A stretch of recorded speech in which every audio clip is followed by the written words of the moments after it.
ইসলামপুরে তৃণমূল নেতা খুনে গ্রেপ্তার এক ধৃত অনিকেত সরকার।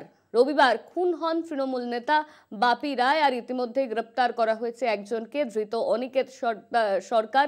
ইসলামপুরে তৃণমূল নেতা খুনে গ্রেপ্তার একজন।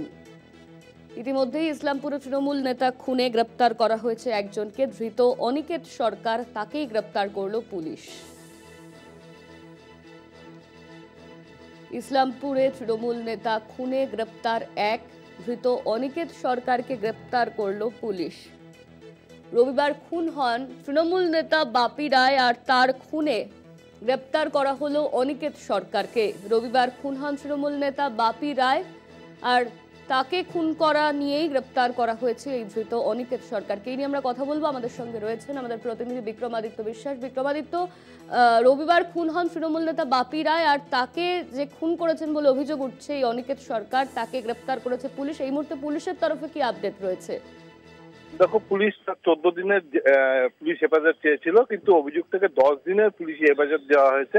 এবং এই ঘটনায় কিন্তু যা জানা যাচ্ছে, অভিযুক্তের বাড়ি দার্জিলিং জেলার ফাঁসিগড়া ব্লকের বিধাননগর এলাকায়। সে কিন্তু নিজের তৃণমূল করতো বলে জানা গিয়েছে। এবং ইসলামপুরের মহকুমায় যে কেসটা হয়েছে, কেসটা করেছেন যে বাপি রায়ের দিদি রেণুকা রায় বিশ্বাস। এবং তার অভিযোগ যে তার ভাইকে ডেকে নিয়ে একদম প্ল্যান মাফিক খুন করা হয়েছে। এবং এর বিরুদ্ধে কিন্তু বেশ কয়েকটি আইন প্রয়োগ করেছে, যার মধ্যে অস্ত্র আইন থেকে শুরু করে এবং একাধিক জামিন অযোগ্য ধারায় কিন্তু পুলিশ কেস ফাইল করেছে। ধন্যবাদ তোমায় বিক্রমাদিত্য। আমাদের সঙ্গে ছিলেন আমাদের প্রতিনিধি বিক্রমাদিত্য বিশ্বাস।